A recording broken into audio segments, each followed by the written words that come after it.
I hit record. I also hit the record button. And nothing appears to be hinky with the new audition, so we're good there. I had to go to the audio hardware menu and then press OK, and then it worked.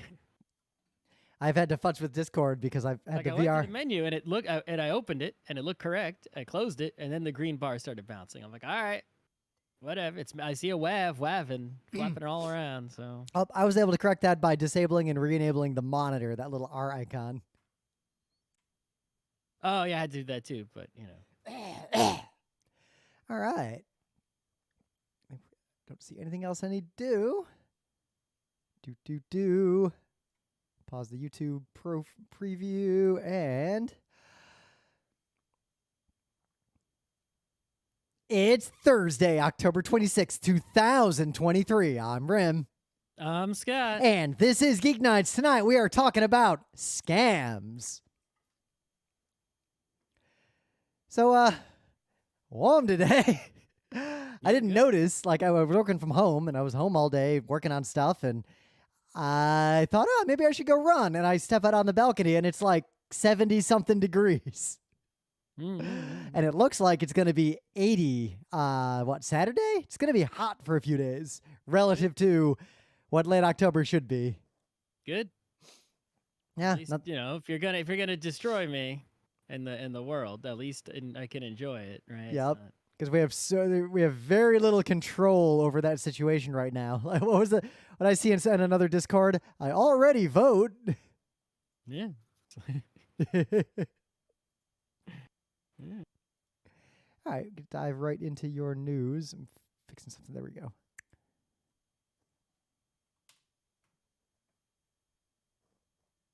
All right, yeah. So I say you jump into your news right away.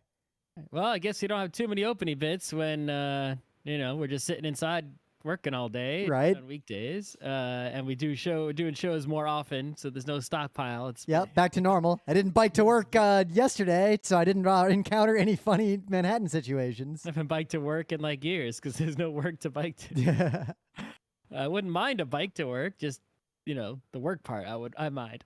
Yeah.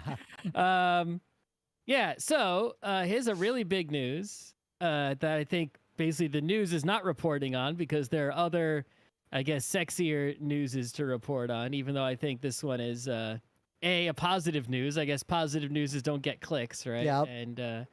And also not going to impress or, people won't understand how big a deal it is. But we all know that I have often and still do criticize the many rich people, Bill Gates foremost among them, right, who have billions of dollars, and have chosen to make their primary charitable, I guess, endeavor trying to fight malaria. Now, obviously, malaria is bad. I'm not saying, don't fight it, right? But my personal opinion is that, cars kill more people than malaria, right? Cars, in terms of people just getting hit by cars, it's like 1 to 2 million people per year. And that doesn't include all the other ways cars kill people, right? It's actually, so for once, not only, this isn't even hyperbole, because a couple of news organizations have covered this over the last few years. Car crashes alone kill more people than malaria, HIV, and tuberculosis combined. Right, but there's no way Bill Gates is going to fight cars with his money because that dude has a giant garage full of Porsches, yeah. Right? It's not going to happen, right? He's not even thinking of that on his hit list, right? And two, my other opinion, and this is just an opinion you may agree or not, right, is that, in my view, if you're mad wealthy and you want to make positive change in the world, your best bet is to do what the evil Republican rich people do, and that's bribe the U.S. government, because even if you're a billionaire, the U.S. government is a multi-trillionaire, right? Well, also, the U.S. government has two things that even all the richest people in the world combined do not military. Have. Well, but the military, I guess I wanted to highlight a point. It's not just the military, because yes, as evil and dangerous as megacorps are in the year 2023, Amazon does not have an aircraft carrier. Not yet. But what I guess, yeah, sadly, but I guess the real power of something like the U.S. military is not that it can kill people. Like that's like what you need to really understand is that the United States military is the most advanced logistical system the world has ever seen. Like, if there is a disaster and you needed to get food aid or evacuate people or do the kinds of things you often need to do in the world, there is literally no organization on earth better equipped to do literally anything anywhere than the United States military. Right. But the point is that if you can influence the United States government to do positive things, that becomes a force multiplier, right? A trillion is 1,000 billions, right? And the U.S. government is multi-trillion dollar, right? So if you can use mere billions, right, with a B, mere, right? If you can use that to influence and get the U.S. government to change its policies in a positive way, you have basically can cause 1,000 times more your investment, right, in terms of what you want to happen in the world, right? So that's my criticism. But those two uses aside of billions of dollars, right, fighting malaria is still way up on the list. We're talking top 10 things to spend money on, right? The number of people killed by malaria each year in the world is like between 500,000 and 1 million, right? It kills a shit ton of people. And not only that, as the climate change is happening, the mosquitoes expand their territory and the malaria is going to kill more people. Yep. Right? So fighting malaria, it's up there. It's not, he could do better, and that's why my criticism is there, in case anyone has heard. Or forget even better, he could just do more. You could, yeah, sure. But regardless, fighting malaria, really good, right? In terms of the, overall picture. There's a lot worse things you could do, for sure. Like buy Twitter and destroy it. Yeah, right. That's completely useless compared to fighting malaria, right? So anyway, in the fight against malaria, there has been a revolutionary event, right? They have a vaccine, and I guess there have been vaccines before, and there will be different ones in the future. Yeah, there's a lot of reasons why it's very hard to make a vaccine for malaria compared to a lot of other things. Because malaria is a motherfucker, right? Compared to those other viruses, right? But they have a vaccine for malaria, and in the pilots and the tests that they have done, right, it has cut the deaths among children by 13% over 4 years. And you think, well, that's a small percentage. It's like 13% times, like 600,000, right? 600,000 times 0.13. That's saving 78,000 people a year. Right? Yep. I mean, even this way, even if it was 10% and there's 10 kids, it just saved a kid in a room of 10 kids. Sure. So, but the point is that that 13%, and that's deployed over a small group that they tested on. If you deployed this vaccine, even in its imperfect, flawed, not super effective, just somewhat good effective vaccine widely to the people of the world who are threatened by malaria, right? You will basically revolutionize those areas of the world because so many less people will just die prematurely and unnecessarily, right? The economies, the cultures, just everything going on in those parts of the world will be dramatically changed if you can deploy this vaccine, which I think they're probably going to do. Yeah. So, I mean, and this vaccine has a 36% efficacy rate in the current clinical trials. So there's more ground we can cover as well. But this leads into something we talk about a lot on Geek Nights around how it's not the bleeding edge of technology that is actually saving lives. It's taking technology we've got, however flawed, and deploying it at scale and deploying logistics around it, using what we've already developed and just giving it to people or giving people access to it. Like, clean water will save a lot of people on Earth, and we have the science to clean water. We've had it for a very long time. We just don't use it everywhere. Mm-hmm. So yeah, this is. I hope this works, right? Yeah. I'm be really interested to see what happens in the malaria parts of the world, right, over the course of the next decade or so. Well, I remember, so there was a thing on PBS a long time ago, and for 2016, I dug it up because I remember reading this, and it was talking about the American South and how there was, let's ignore the current political realities of the American South and just focus on this aspect of it. There was a longstanding cultural idea that people in the South were lazy and lethargic and would laze around a lot. The germ of laziness, like it was a thing that you'd see in a lot of writing. It's hot out, and they didn't have air conditioning. So there was a bigger factor going on. A huge percentage of people who lived in the American South for a very long time were infected with hookworms, which are also endemic in much of the world. And what ended that particular basically endemic disease was aggressive treatment, education, shoes, and a couple of there's a bunch of stuff happening that you can read this article to see all the details about. I found it again. And basically, this disease was not talked about, and yet it was very likely the primary cause of all of these cultural associations and a significant contributor to some of the economic challenges that the area faced for a long time. And people don't think about the externalities of endemic disease, especially people who have access to the internet and sit around in their houses working from home and making podcasts. Because if you live in the United States, you very likely do not encounter, even if you are relatively poor, the kinds of endemic diseases that are in much of the rest of the world.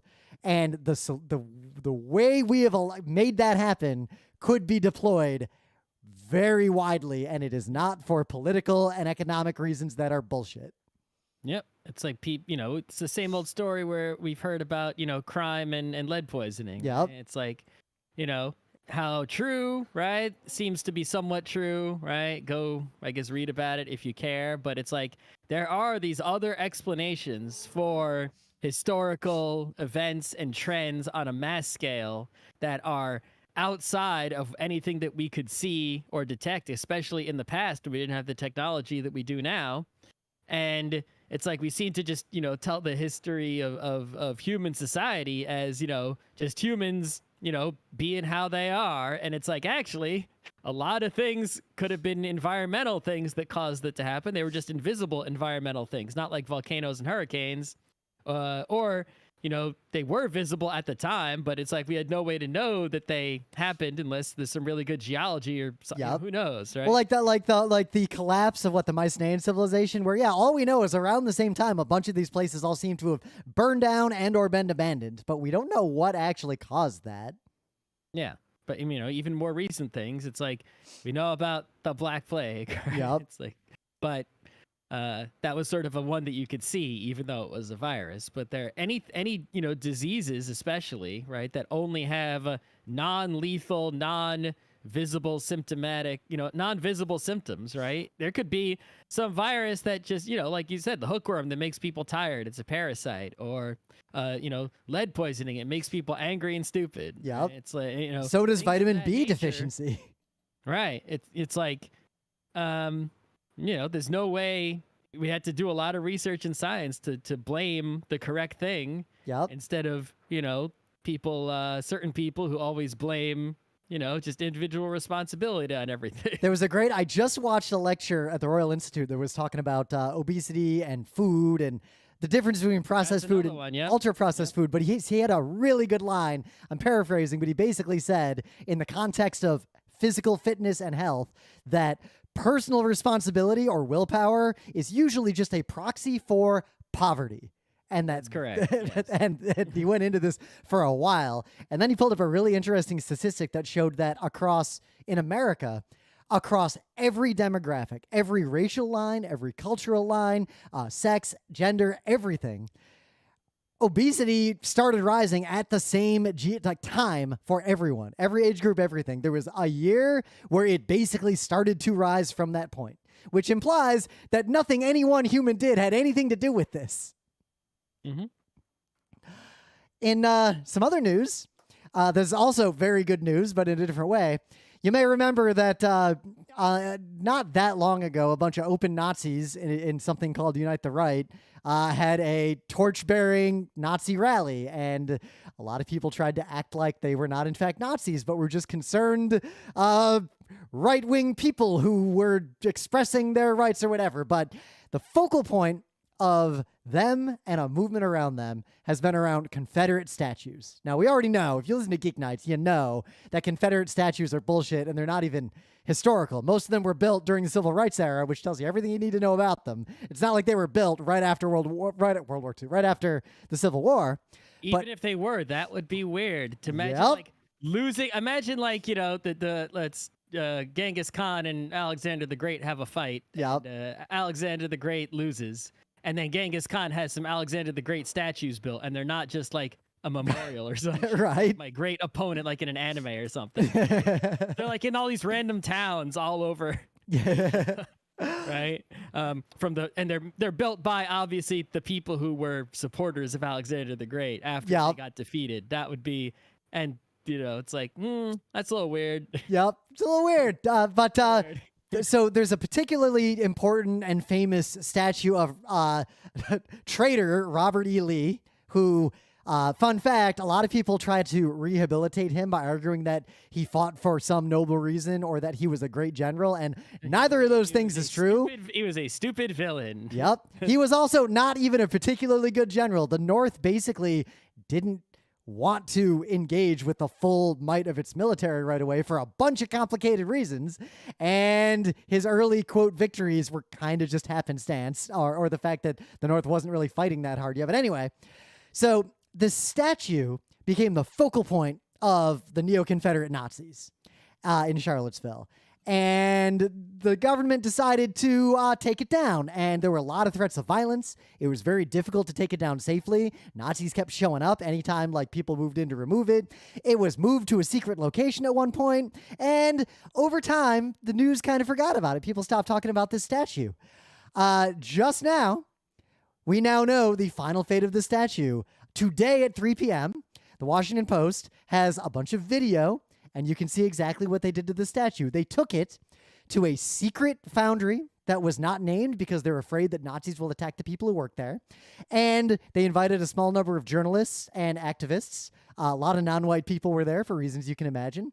And they videoed the extensive process of cutting this thing apart, melting it into slag, and then preparing to use it to make art in a museum for the future.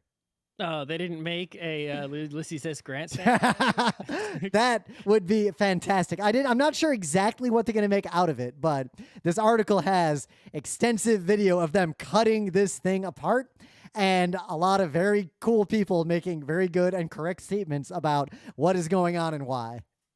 That does remind me. I was thinking earlier this week, the same thing, is that in Manhattan, there is famous Grant's tomb. Grant's tomb is right there. Yep. Right? Have I been there? Yes, many times actually. Who's buried in Grant's tomb? He's not. There's nobody. It's not a burial. It's a tomb. But anyway, it's like it's. Oh my God! I typed "who's buried" because I was gonna pull up the old reference to that, and Google recommended "in Grant's tomb." Yeah. Noted New Yorker, Ulysses S. Grant. Anyway, so it's this little building. And it's like this park. There's even a little playground in that area, generally speaking. But it's grass and a building, right? And I've been there many times. I've been past there many times. I biked past it many. I could tell you exactly where the fuck it is. I could walk there without a map, right? And you know what? I was thinking earlier this week, and also right now, I never went inside, not even one time. I've never been inside. I didn't. Never went inside. I never thought about if you could go inside. I think it's open, if you go during the day, right? I see a photo when I just went to a website, the National Park Service website, and it shows what looks like a bunch of people walking into it. Yeah, it's a national park. You can go in there. I just have never gone in there, even though it's right there. We should go to Grant's tomb. I don't know. Can you see Grant, or is it just no, you just see his name or some shit? I don't know. There's no photo of the inside in this article that I just clicked on. All right. Well, I don't know. Because I don't really want to see a skeleton. It's not, it's Halloween, but serious. I mean, skeletons are neat. I could see Grant's skeleton. I mean, he was a big dude, right? I don't actually know how tall Grant was. I thought he was a big dude. Let me check. How tall was Grant? No, he was not a big dude. He was 5'8". Oh, okay. He was taller than the average adult male in the year 1860. Okay. He was tall for 1860. Yeah, he was shorter than me. All right. Yeah. I could have taken him. Probably not. I can't do one push-up. I think Grant could do push-ups. And General Lee, meanwhile, was 5'10", about as tall as us. Yeah, but wasn't he was a much skinnier dude though, right? I mean, based on a handful of photos I got of that guy. Yeah. Anyway. All right. Just gonna jump into things of the day. Classic Geek Nights banter. All right, I had 1/3 news I wanted to do. Never mind. Delete this extra marker. So one last little news. Now, I guess this news would be better fitting on a Tuesday because it's about a game, the game of ice hockey. But a thing that happened in hockey recently is, for bigoted reasons and the fact that no major capitalist organization wants to engage with what it perceives to be culture wars because they don't want to deal with the assumed hassle, the NHL basically made this kind of bullshitty policy that effectively said players shouldn't put rainbow pride tape on their sticks during warm-ups. Right. Well, I mean, the whole policy was basically, it's like they quietly, right, just sort of sent out a memo. And the thing is, it doesn't bother me. I mean, it does bother me that they have this wrong, stupid policy. Yeah. Right. But the thing that bothers me more is that you don't have the guts to explain yourself, right? Yep. It's like, defend what your policy is. It's like if someone comes out and is like, I want to kill all the poor people, and here's why. And it's like, all right, you're a right-wing nutjob. I don't like you. You're bad. But at least I can't it's like you are who you are, right? You're being true to yourself. If someone comes out and is like, no players may wear or display anything on the ice to support any cause, no individuality whatsoever, including, specifically calling out like the pride tape, which is like the main one. And it's like, all right, do you have a reason? Why? Yep. We're not going to say no comment. It's like, well, right? It's like we have a lot of additional information where it's pretty obvious what the reasons were, in that it mostly seems like it came down to certain unnamed players on certain teams are bigoted assholes and did not want to do it, but also didn't want jerseys last year. Yep. Right? But the tape, we don't the new rule this year. There was no whys or wherefores. Yeah, it's right? I'm pretty sure it has to do with these players who are assholes. One, don't want to let that come from it came from the owners. It didn't come from the players. Yeah, I think because the owners are probably worried about the sensibility of specific individual the players. Are just 32 different billionaire assholes, right? Anyway, but I guess if a whole team does it and one person on the team doesn't, well, we know who the asshole is, and I don't think good. Yeah, but the assholes don't want that. So, a player on the Arizona Coyotes, Travis Dermott, just said, "Fuck it." People who aren't hockey people, you got to know Travis Dermott, right? This guy is an NHL player. He's in the NHL, right? But he is not like a always NHL player. This is one of those guys who's like spending AHL time. He's a borderline guy, right? So he actually has, on the one hand, he's got more to lose, right? Because if you're sent down to the AHL, the money you make significantly decreases. Yep. Right? A fine, if he's fined, he doesn't make $1 zillion, right? Like the top players. He gets paid way less.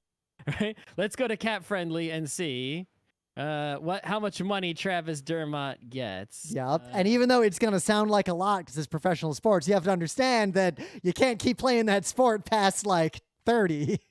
Travis Dermott has basically the league minimum $800,000 contract, and he's a UFA at the end of this season. So basically, it's like he's in the weakest position and basically an NHL player can be in. Yep. Right. And other players, to their credit, right, including like the top player, like Connor McDavid, did say things about this policy, saying it's stupid, whatever.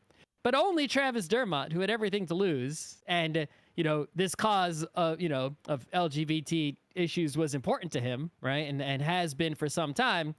He was the only one to actually have the guts to put a little piece of tape with some colors on it on a stick. And even better, hockey game. He didn't do the trolley type thing you could have done of it's a rainbow. What are you going to find me over it? No, he was very vocal about why he did it. He just did it. He basically said, bring it. What are you going to do? Because now this was brave and powerful. This forced the NHL to, and all these billionaires. Look at this. One little guy, this no-name guy, right, puts a little piece of tape on the stick. Right. And they asked the NHL, right, the reporters who are basically every NHL reporter that I've heard. Right. It's like, there must not be any right wing NHL reporters, or at least not any who open their mouth, because literally every single NHL writer from teams all over. Right. Even teams that are in places you would think are not left wing were like they were against. They wanted the tape. They were bashing the NHL big time. Right. But one dude puts a little piece of tape on his stick, who's a nobody in the league, basically, and the NHL immediately folds. They're like, all right, you can do it. They folded so fast, and you can see why. All right, you can do it. We're not... Because think about it. It put them in a position now of, instead of their cowardly non-statement originally, like this cowardly policy that's obscuring all the reasons and everything. But again, they folded, which is the right call. Yeah. Again, with no explanation. Yep. Right? No guts to say why you're doing what you're doing or defend what you're doing. You just say, this is what I'm doing. Yep. This is what our policy is. No, not even one shred of courage to be willing to say why you made those decisions that you did. And think about how it worked. The NHL now, to respond to him, what could they have done? They could have, one, fucked over the little guy, and then they'd have to say why. And if they didn't, it would still be obvious why. And if the story is player fined by NHL for expressing pro LGBT sentiment, other people were going to pay his fine if he got fined. Oh yeah, absolutely. Besides the but point. The media circus and the scrutiny the NHL would have been under if they gone after him. They will always, any institution like this will always take the coward's path. So the coward's path in this situation is to say almost nothing and just stop enforcing the thing you didn't say anything about the first time. Yep. So if you're ever in a situation where you have an enemy who is a coward and you think the coward's path will get what you wanted anyway, try to force them into the coward's path. And two, never lose sight of the fact that one person taking a stand often can have a huge impact in situations, partly because almost no one is ever willing to take that stand. You need at least one person to take a stand openly and risk those consequences and actually just go for it. And also, if you had any suspicions that all of the corporate entities who were, I guess we can call it rainbow washing, if no one's right, is who are doing, pride events or any other cause, right? When any corporation, sort of acts like they're supporting some cause, right? And, you think it might not be genuine, but at least it helps, right? It's here's the confirmation you needed. It's not genuine, right? Yeah. You know that it's not, right? It's if they're supporting, there's a capitalist motivation behind it, unless proven otherwise, right? With some actual, meaningful, gutsy actions, right? I treat it, I honestly... say hockey is for everyone. What they're really saying is, please don't hate hockey. We need the biggest audience we can, and we don't want to shun any... we don't want to make any possible customers feel unwelcome. Yeah, translate that. Hockey's for everyone mostly means to the NHL. We want to make sure the right-wing nutjobs keep watching. Right, but do we actually support you? Will we actually stand up for you and lay down, make a sacrifice to support your cause or lay ourselves down on the line for you? No, because we don't actually care. We just want to make sure that we keep the maximum number of customers as possible. Well, this is too why I treat rainbow washing as something different. What I use it as primarily is it's almost like a bellwether or a windsock about the actual sentiment of what's going on in regard to capital and LGBT rights, in that if society is opening, then the companies will do whatever they think is on the side of the money. So it's a good sign when more companies are willing to take that extreme, even if it's a purely selfish quote unquote stand and they're just doing it for promotional purposes. It means that the bean counters and lawyers have decided the money in society is on this side of that issue, which means that we're slowly winning the fight in society. And it's worrying that a number of major companies, including Disney, just recently have started to back off because they're afraid of backlash from the right wing, because that backlash has been growing rapidly just over the last year. Yeah. I think the other problem is that, while, on the one hand, you can see the capitalist companies, right, in the United States at least, go against, or for, right, the way the government goes, because it's like, the money, despite, capitalism being bullshit, right, is still, somewhat democratic, right? In that, in terms of the number of people, right? If the majority of the people in the United States support a thing and vote, the dollar votes go to that thing, right? It's like, so companies will go in that direction, but yet the federal government especially is undemocratic. It doesn't reflect the popular vote, and therefore you can see the mismatch, right? But if you see the companies more fearful of actions the government will take than how people will vote with their dollars, you could see the companies go away from what's popular among the people to, because the government harm might hurt their bottom line with policies more than the loss of customers. So. All right. So anyway, things of the day. So this is actually an extremely well done video, and it's called Nothing's Working Out, Waluigi. It's basically it's a full-length song and a very well animated, extremely stylish, professional looking music video. And the song seems to be about someone whose life just like isn't working out. And it's all about Waluigi and his life just not working out. It's super well done. So I dug a little deeper to see like what the deal was, and it seems like it's just original fan animation straight up. It's not even one of those take an anime opener or something else and just sort of reanimate it. It seems like it's completely original. The song that is used is from a band in Japan, Mayo, and they have an animated music video, but the music video they have is not the same as the Waluigi one. The Waluigi one is basically completely original animation that has only a few aesthetic references to the original video. The original video is also great and the song is great, but this Waluigi video just stands out to me. Oh, getting complicated. All right. Yeah. Oh, there's a further rabbit hole. There's a women's version of the song as well from the same band that has its own animated music video. Okay. But yeah, you want to see sexy Waluigi? Here we go. So, lately I've been rearranging my internet reading situation, especially with the death of all social things, basically, right? And I was thinking about old newspapers, and there's been this conglomeration of things that have happened, right? One thing that happened is, the New Yorker wrote a review, and I was reminded that the Bill Watterson book that we talked about 100 years ago, the little storybook called The Mysteries that he did with John Cash, it finally came out like 16 days ago. Oh. Right, yeah.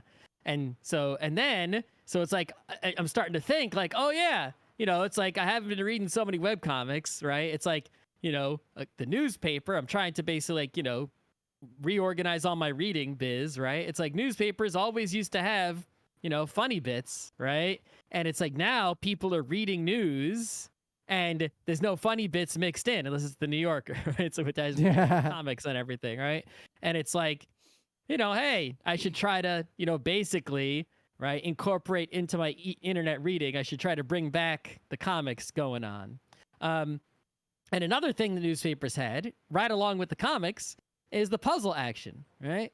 So I've actually been using the New York Puzzly app, which basically the crossword, I'm not huge on crossword. I'm really bad at them. I can't even do them past like Wednesday. Yeah. Not even Wednesday. But regardless, it's like they have added all these other puzzles to the New York Times puzzle app, including, the Wordle, obviously, but they got this connections one that's really hot. And the spelling bee one, I like the spelling bee one a lot. That's like my top one. So what's happened is Zach Gage, you may know Zach Gage because I think he worked at like for some other people making other games you might know. Like I think he had a hand in the Ridiculous Fishing, even though that wasn't his main. He wasn't the main guy on it. But Bell Tower, you may have heard of. The Really Bad Chess, you may have heard of, right? So Zach Gage's latest thing is this thing called Puzzmo, and you can go to puzzmo.com, and what they're trying to do is they're trying to basically recreate, basically it's going to be a competitor for that New York Times puzzle game app, right? Is like daily puzzle action going on, right? And so what they've done is every day they're going to mail out 500 keys to people to get into Puzzmo. It's not open to the world yet. So how do you get one of the 500 keys? Well, if you sign up to their mailing list, they email you the moment the daily puzzle goes live. They got one puzzle that you don't have to log in to play. And if you're one of the first 500 people to solve that puzzle, then they'll mail you a key in the snail mail to get into Puzzmo, right? So the first day that I noticed this Puzzmo, it was a chess puzzle, and 500 people already solved it. And I suck at chess puzzles anyway. I just did today's puzzle while you were talking because it was not a hard one. I did yesterday.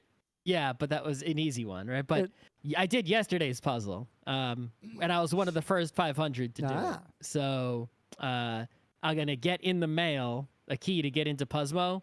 And I guess, Rim, you can... If you put your email address in and you're fast tomorrow, you might be able to get a key also. I should try to be fast tomorrow. Yeah. But yeah, Puzzmo, I think, is going to be, hopefully, a good addition to the daily viz. So check out, and if you're not fast, at least you're still getting one puzzle every day. So, In the meta moment, the GeekNights Book Club book, The Murderbot Diaries. I am like 80% through the last of the currently published Murderbot Diaries that I have access to. And when the new one comes out, as we've said, we're going to do the show. We'll give you a few weeks to read more Murderbot, but we're going to talk about the whole Murderbot series when we do the book club show. The book is one of the small ones. I'm going to read it in like a sitting. I did most the Murderbot books are real fast reads. And I guess the only thing I'll say now, because save it for the show. Be further from Taylor Genji than Murderbot. Right? They were refreshing science fiction to read in that they take a straight line toward the interesting aspects of the science fiction concepts they are dealing with, and they just kind of shine on them directly. But also, the characters are kind of delightful, and I have the exact opposite opinion of the listener who said that as soon as the books got long, they got tedious, and there's too many human characters. Just one of them is long. But I love the human characters. They're all great. I love how Murderbot has these weird opinions of all the different human characters and like secretly kind of idolizes one of them and is annoyed by one of them. And the whole thing with the kid in the fifth book, the teenager. Yeah. Yeah, they're good books. Our new website is up. It is live. It is functioning, but it is still in the process of continuous and forever improvement for as long as GeekNights exists. So, check it out. Use it for what you need to use it for, or don't use it because something else satisfies you. Yep. Give us your comments. Tell us what you think. Report bugs. Yeah, we need to know about features. We need to know about bugs, changes. Yep. I mean, the listener pointed out it was hard to get the thing of the day links in various forms, and Scott fixed that basically right away. Well, that took me that was actually somewhat annoying to fix. But yeah, that felt like an important one. That the posts were basically incomplete. Yep. I'm working on improving where I can. We got to get the automatic forum post working. That's the next. Yeah, we'll get there bit by bit. I got to make some pipelines. There's a few things I got to do still in my task list. We will be live at PAX Unplugged on Friday. Learn and play Whist, Hearts, and Wizard. We're not just going to tell you how to play these games. We're going to teach you basically trick taking, and then we're going to teach you how to be not the best in the world, but pretty dangerous and good, especially at Hearts and Wizard, because we're both pretty good at Hearts and Wizard. I think if Scott and I played in a long-form Hearts tournament, it'd be a pretty close fight. Yeah, I played some Oh Hell, which is like 90% the same as Wizard yesterday. And it's not as good as, at least whatever rules they were using, especially it was not as good, especially with 7 people. It was not good. I'd much rather play Wizards. Yeah. And then on Saturday, mastering game mechanics, worker placement. 59 minutes of us talking about worker placement, the mechanic. I got to start working on those slides a little more deeply. We got about a month. Luckily, I think we have more than an hour's worth of content, so this is going to be mostly an editing and whittling down exercise rather than a writing an entire panel exercise. I think the biggest problem is that, while we've played many worker placement games and have many skills at those games, there's so many worker placement games we haven't played. Yep. And things we don't know. And, there's always going to be that nerd who's like, well, what about this one that does it differently? And what about that one that does it differently? And it's like, look, I've played 1,000 games, but I haven't played 10,000 games. Yep. Right? But I feel like we're gonna teach enough rules from several specific examples. I feel like example-driven conversations in this will be more useful than purely abstract. Because if we just want to define what a worker placement game is in a reasonably objective way, that would take more than an hour by itself. So yeah, let's get right into it. So there's a story here, and there's a lot to unpack about it. And not necessarily what you, the listener, might think we would say we should unpack about it, but the scam, like the concept of a scam, like in general, has been around as long as there have been humans who can communicate with each other and have needs and wants and desires and difficulty achieving those things. Scams are everywhere. The core of a scam is that one human, right, basically deceives another human and convinces that human to act in the interest of the deceiver at, great misfortune of the person being deceived. Right? Yep. If we have to define it. So the story here is fascinating because basically two people got scammed by actually a very common form of scam now, where basically someone will message someone who's not super technologically proficient online and make a long-term fake friendship with them, mostly via text messages and Facebook posts and that kind of thing. And then well into that relationship, make stuff up and then kick off the scam and start collecting money from them from there. Like, it's a very long-form, close-up magic style of scam, but it's so common. And it almost always involves certain kinds of financial transactions, usually to buy dubious cryptocurrency. So all the banks and all the places you can interact with even cryptocurrency or transfer money or anything basically know about these things. And the problem they're having is that there are a lot of situations like this one where someone is obviously being scammed. Like, anyone who knows this person and finds out about the transaction they're trying to accomplish would say, yo, you're being scammed. But the people who are being scammed will absolutely not listen to them. But the banks know, and the banks will tell people directly, look, the transaction you just tried to put in is definitely a scam. If you proceed with this transaction, which we have currently blocked, you are almost definitely going to lose your money. We cannot help you get it back. Even if you call the police, there will be nothing we can do. And often, what the people who are being scammed will do is threaten to sue their own bank if they don't make the transaction go through. So the bank eventually, in this case, they made the person who was being scammed write a handwritten note explaining, quote, Revolut has warned me that this is likely a scam and that I am unlikely to recover my funds if, et cetera, et cetera. They made her write this out on a piece of paper, take a selfie of herself holding up the piece of paper with the date and send it to them.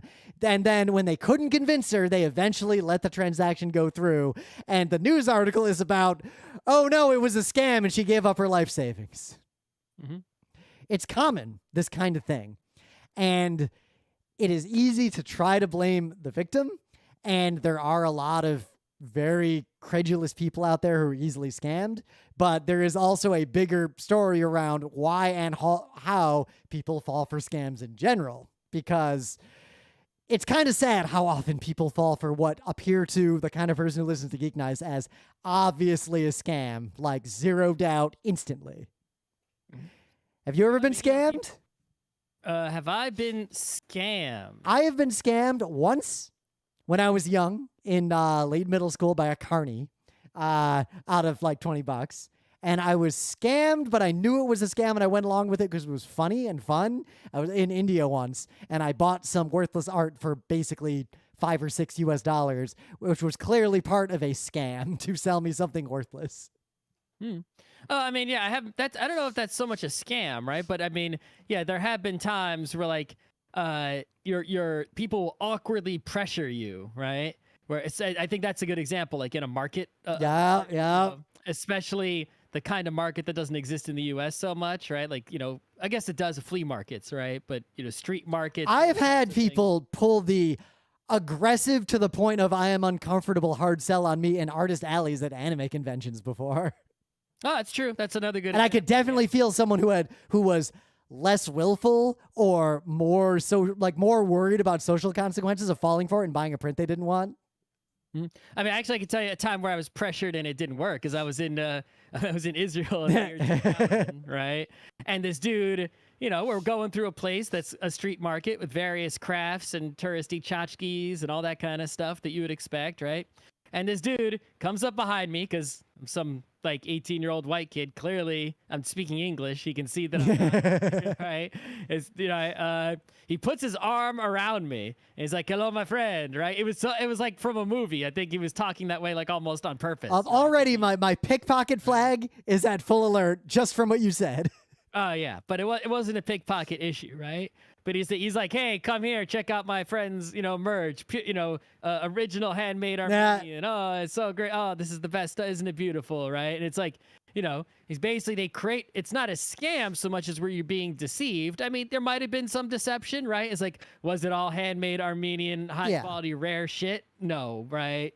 But it's like, was the price too high? Probably, right? Yep. I didn't buy any of it because even then I knew better. But it's like, people in those situations, the things that like in New York City, people do the CD selling, right? Yep. It's like, or the pedicab guys. It's like they're not lying to you so much as they are putting you in a situation where they're making it. If you don't have courage, right? You're afraid to say no. And you end up just losing money that you and some of those attacks on people who don't have courage. And some of those get dicey because they edge into an unspoken threat and they effectively become a mugging in some cases. Some of those CD sellers, if they're actually going to follow through, right? Even if they won't, they will. It's the implication. They will imply that they're angry. They might not actually throw a punch, but they will talk like they will without actually making an explicit threat. I've watched them shake down tourists in Bryant Park before. Like they edge into straight up mugging someone under threat of violence. Right, but the scams, right, differ from those in two ways, right? Well, there's two kinds of scams, and there's that one kind of scam is where you're sort of making it, instead of threatening a person, right, you're appealing to their sympathies. Like, I'm so poor, please give me money. Appealing to their kind heart to get them to cave. Whereas actually, you're not poor at all. You're right, as soon as the day's over, you're going to get in your car and drive back to your Of course, even then, we're talking about this. I feel like that's not necessarily a scam either. That's social pressure because there's no transaction. It's not like if you get tricked by someone like that who did not need that help, well, you still got whatever feeling. I don't want people to get confused and think the people pretending to be poor to panhandle are extreme minority. Yeah. But there are more than zero of those people. They do exist. But I guess I'm saying even a situation like that isn't necessarily really a scam because the person who... I think it's a scam because they're lying, right? But they're not lying about Monty, they're lying to you. But they're not lying about the transaction as it is conducted with the scamee, in that the person who got scammed feels like they did a good thing, so they got what they wanted out of the transaction. It couldn't be different for them. It doesn't matter what the truth is for them. I guess so. But I guess real scams, like the one in your original story, that's a scam where the person was led to believe that they were investing and that their investment had big returns. Yep. When actually they were giving and not getting any investment. Yep. Right? And these scams... Someone made a fake website. I can make a website that has the number $1 billion written on it. And if you believe that that's representing your investment, It's like, Yep. you know, I mean, that's kind of what most Ponzi scams have been for all of time. That's what most pyramid scams are. They're all like that.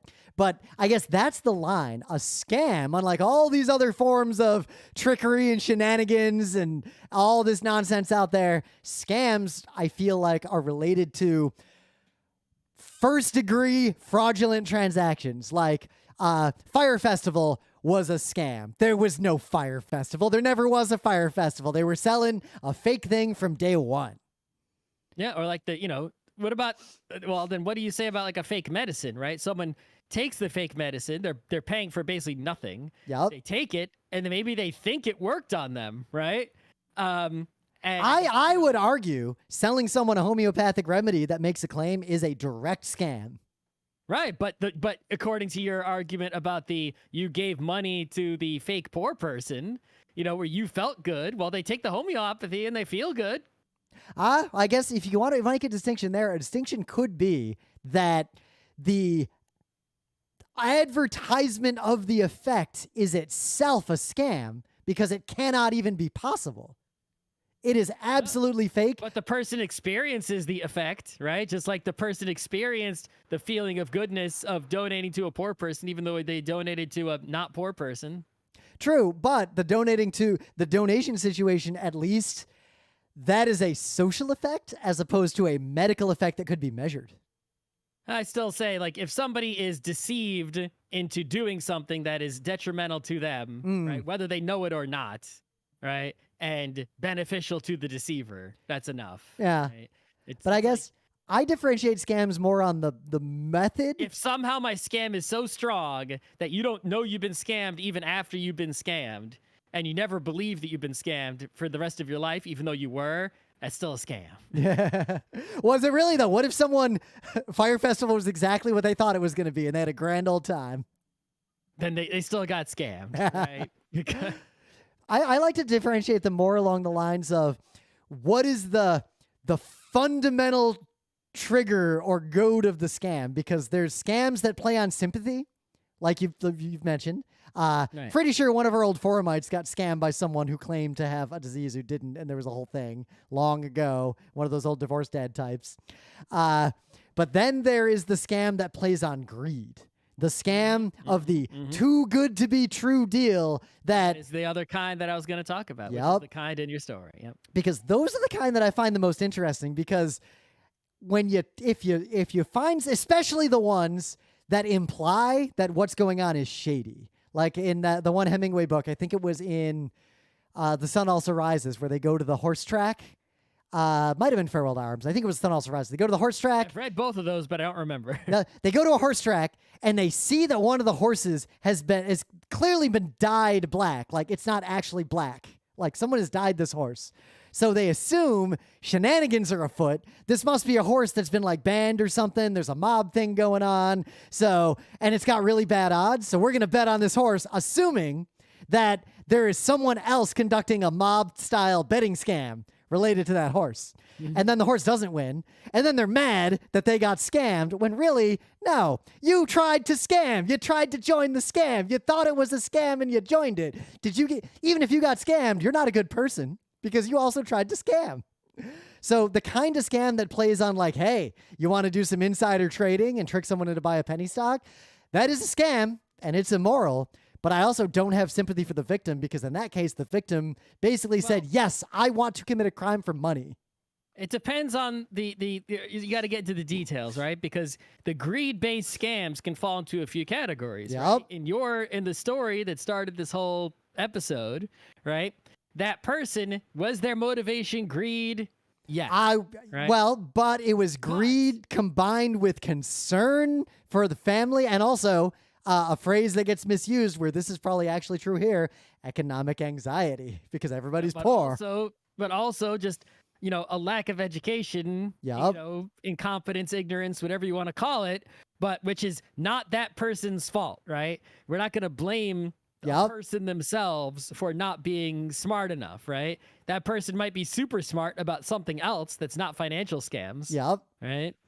They're just not smart about financial scams, and therefore vulnerable. It's like for all I know, I could have been scammed in some kind of scam that I'm just not, I don't know about that kind of, right? And it's like a whole world of scammery I've been completely clueless to this whole time. Of course, by our current definitions, I think I've never been scammed. We don't think so, right? Yeah. But that brings you to the next kind of scam, which is when there is an actual con, right? Yeah. Whereas the scam is so complex and so elaborate that even the intelligent, smart, can see a scam coming person is still fooled by it. Like you get spearphished and the scammer gets right? access to your computer and then gaslights you and does things to set up the scam over the course of years for the big payout. Like that level of attention imagine if an entire global crime network has picked you to scam personally. Or like the CIA is trying to rip you off. Like you're going to be fucked no matter what in the end. Right. It's going to get you. It's something so elaborate, right? It's like usually you see this in movies, right? But it's like there have been some rare instances in real life of like, someone, a lot of times it's sexually related or romantically related where somebody will, get themselves involved with someone else in a insincere manner, right? In order to get their monies, right? Or get in their will or whatever, things of that nature.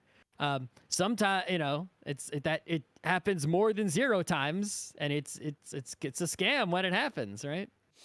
So yeah, it's tough because there's a lot of scams out there, and I feel like one thing I read doing some research around this, like after reading this article this morning, is there's some evidence that people who fall for one scam tend to fall for a lot of scams. Like there's a big divide between people who tend to fall for scams broadly and people who rarely or never fall for scams. The people who are vulnerable to scams get it's like there's like a list. It's like once you've fallen for one, then it's like you'll never hear the end of it. It's the same thing. It's not only scams, but like the debt collectors, right? It's like, let's say you got some debts you can't pay, and the original person you owed money to, right, sells your debt to a debt collector, right? They've rid themselves of that, right? And now the debt collector is like, they have all these debts they've bought for pennies on the dollar, and if they can actually get any money at all, they're making bank, right? So they're basically like, they're ready for basically none of those debts to actually collect on, right? Because a lot of them are uncollectible, right? But they think they can collect on enough of them to get their money back from buying those heavily discounted debts. So if they find you, like you actually in the United States, at least, your best interest is to not answer and not pay, because as soon as you pay one, they're like, we got someone who actually tries to pay off their debts, right? And then every debt collector will look for every debt that belongs to that person and start hounding them big time, because that's a person who will actually try to get money, can get money, and will try to pay debts. So let's get them to pay as many of the debts as we can, right? Oh, that's a person who can be scammed. Every scammer in the universe, they got a list of the people who are vulnerable to scams, right? And they start hammering on those people, right? The worst one I read was about those multi-level marketing gold scams. Rush, and everyone goes to the one place that has where they heard there was gold. Because the multi-level marketing scams are extra insidious here, because the kinds of people who fall for them, they will realize at the end of one that it was a scam and they were fucked, and like admit to it openly. Another one. Yeah, they'll go immediately to another one. Like every few months, they move on to another scam. And the worst part is, like, reading the testimonials from like family and friends of these people, they are 100% sure the next one's good, and nothing anyone they know says will dissuade them from this course. And the scams are not only obvious to the rest of the family, they're the exact same scam every time. Yep. I mean, if I go to a video game and the boss has a weak spot in his eyeball, it's like the next time, do you see him? Does he have eyeball armor? No. Yeah. He doesn't. So his I guess still spot next time too. And I don't know what to do about that, because we got to protect people from scams. And I feel like the right way to go, education only seems to work up to a point. Like it feels, because it's case in point, the MLM people, no amount of education stops them from falling for those scams. They'll keep falling for them over and over again. There are some people though who like can be educated and like might have fallen for an MLM or like they will stop after one or once they realize, but then there's another class that will like, fall for it repeatedly. Yep. And I feel like you have to, in all societal problems, like this is a microcosm of bigger picture things. There's no panacea to any problem. You have to treat those differently. Like education campaigns are important because let's say you woke up from a coma today and you get back to your life and you've never heard of cryptocurrency. And the first instance of Bitcoin you encounter is a Bitcoin person who's going to lie to you about it. And if you try to do research, a lot of people lie about Bitcoin being worth more than $0. So unless you are educated by society that Bitcoin is a scam, you could very easily fall for it. But the knowledge inoculates you.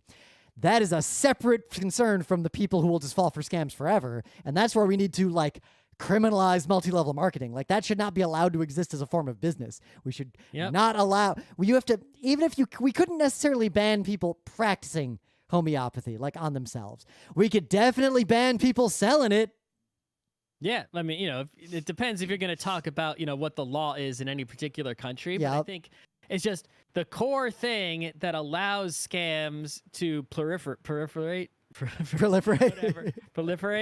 is this, the philosophy of freedom, right? Yep. People want freedom. They don't want to be told what to do. They don't want, a nanny state, right? And what, you hear those sorts of ideas around. And to a certain extent, it's like, you agree with them. It's like, hey, do you want them to force every single person who, I don't know, goes skiing, right?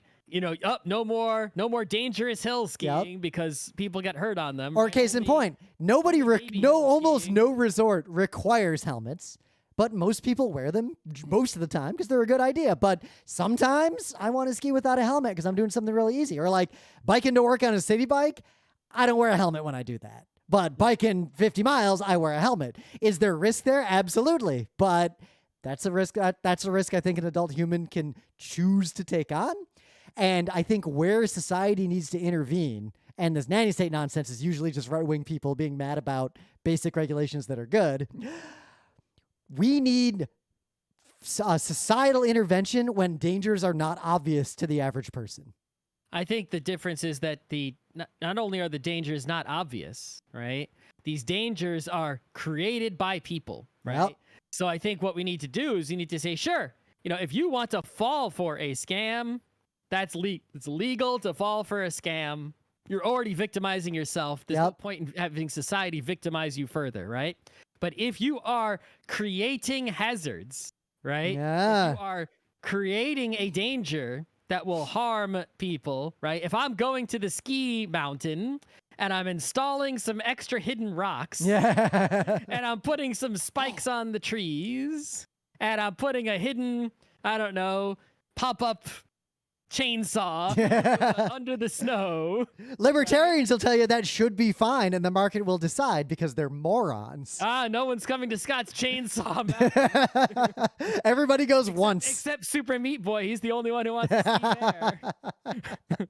He skied down that mountain so many times. Hasn't hit the bottom yet, though. Yep. But yeah, it doesn't use the lift either. Actually, I have a good example. So case in point, I don't know what they're called. So there's a stupid thing that dangerous people are doing on ski mountains, and they're all mad because ski mountains have figured this out and are banning them. And they're making a big crusade. There's Reddits and nonsense about these things of people like, it's my right, and the ski mountains should not be able to stop me from doing this. And what they're doing.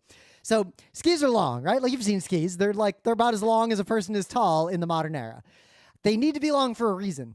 Short skis are actually really dangerous to the people who use them. They're not dangerous to other people, but they're dangerous to you. Like, you might think if you're bad at skiing, if you get those little short skis that are like a foot long, that you'll be able to turn easier. It'll be more fun. The reality is those things are just going to give you a spiral fracture. Like, skis are long for a reason. Those things are dangerous, and maybe they should be banned.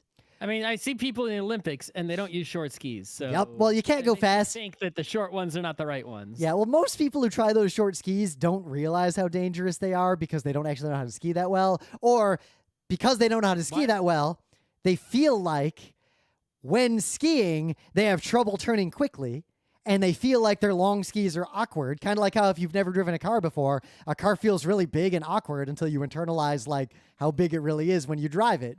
So They think they'll be easier to ski. But anyway, they're dangerous, but they're only dangerous to the person who uses them. So ski resorts generally allow them, but they are responsible for most of the injuries at ski resorts. But there's another kind of ski, and these things are dangerous bullshit. They're basically ski boots that themselves are just skis. Like, they just have a flat bottom, and they're like as long as the boot. Like, they're just a boot, basically. And there's a very small but dedicated community of people who are obsessed with these things. But ski resorts have said, that is too far. Those are likely to cause uncontrolled falling situations, which are some of the most dangerous possible things in a ski resort. And unlike the little short skis, where you're really only a danger to yourself, these little ski boot things, you're a danger to everyone else on the mountain that you're going to hit when you slide down the entire mountain because those things don't work. Mm-hmm. So the ski resorts have banned those because they are a danger to you and other people. They haven't banned the short skis because they're really only a danger to you.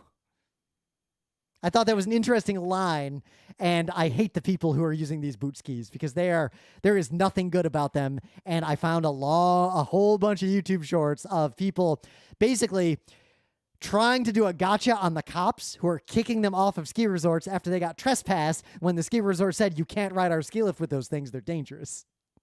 Yeah, I guess, the analogy I would make for a scammer, right, is imagine someone has a big, long stick and they're holding it like over their shoulders horizontally, right? And they walk down the road. It's like most people will see that stick and duck under the stick, right, and not get hit as this person walks down the sidewalk. But someone might not be paying attention. Someone might not be able to see. Somebody might just be a doofus. I don't know. But some people are going to get hit in the head by this big, wide stick. Someone's walking down the road carrying it head level, right? And it's like, hey, it's not the fault of any of the people who got hit in the head, right? Even if someone gets hit the next time, and the next time, every single time a stick person comes walking down the street, the same person keeps getting hit by it. They haven't learned their lesson. It doesn't matter. The stick person who's carrying the stick that way shouldn't be doing that. They're creating a dangerous situation. Even if I duck under it every single time and it never hits me, even once, that's besides the point, right? When you're trying to scam people, you're creating a danger. You're attempting to harm others. So go fuck yourself. Right? Yep.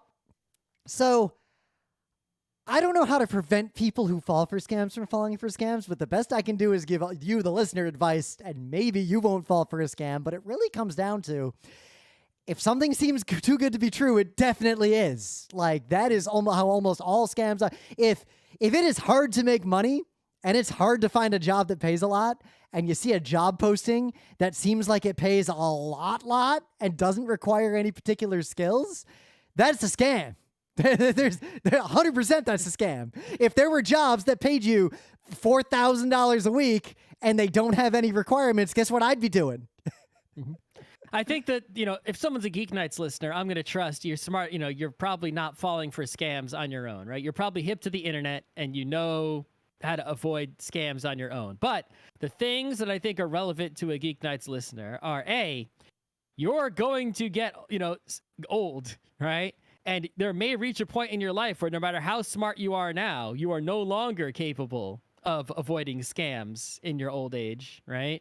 And because the world will be even more different than it is now, and your mental faculties may or may not fade, depending on your circumstances.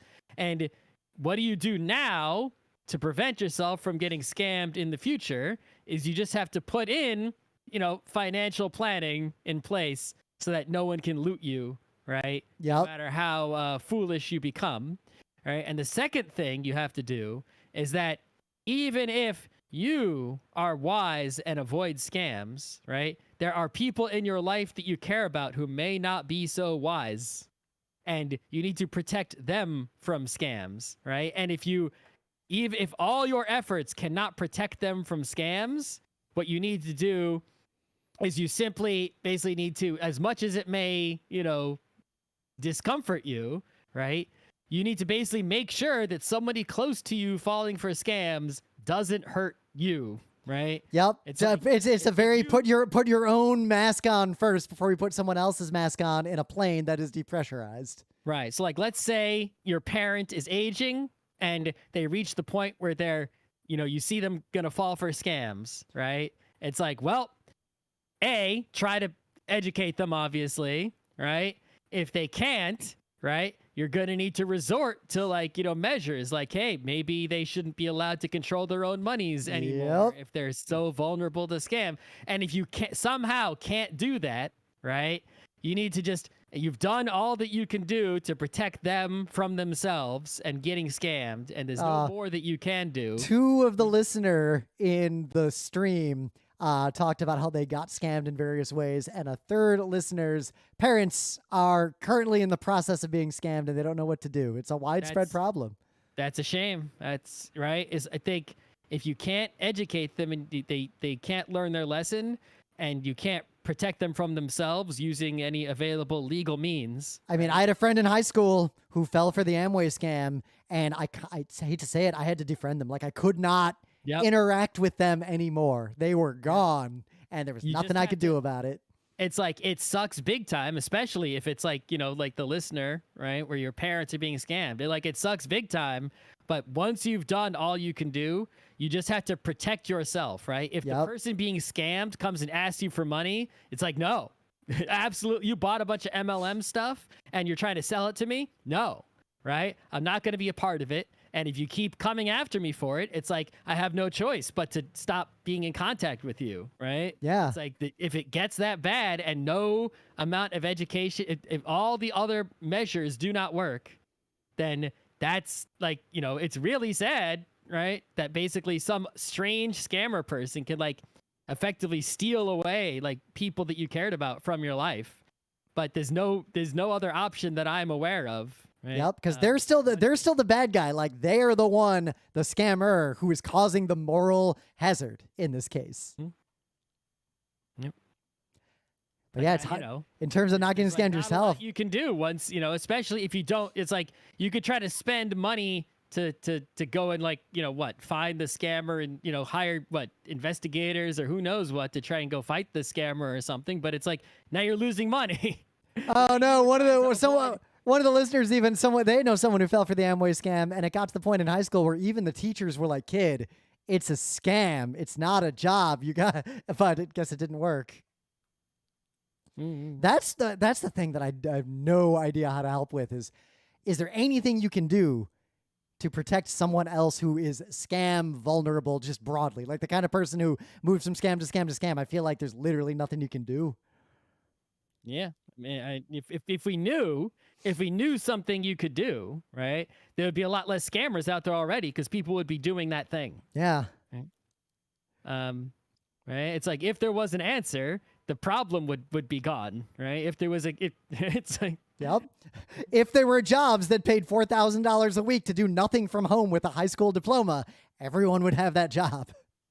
I think that's actually a good way to think about it. Is like, how do you know if something is too good to be true, right? It's like, be like, say, how the world is. As long as if your image of how the world is wrong, then you're already in a bad place. Right? Yeah, but you're gonna be in a weird church chugging homeopathy from your Amway stock, right, if you're like that. As long as your impression of how the world is close to correct, and you look at something and you say, would the world be different than it is if that were true? Right? Why hasn't anyone else invested in this weird penny stock? How come my new friend on the internet has told me and no one else about this opportunity? Right. It's like that sort of thing. It's like, would the world make sense? Does this make sense within the greater context of reality? Yeah. Right. And that's how. How are there poor people if there are jobs that pay $4,000 a week for no skills? Yep. Exactly. Right. Why, if this is just a matter of me being lucky, why is it me that's lucky? Yep. Right? It could have been anybody. Why is it me? And I guess if you treat the world that way and have a relatively accurate view of the world, then the odds of you missing out on a good opportunity are still basically zero, because there aren't really opportunities like that, just in general. Mm-hmm. I think we beat that horse enough.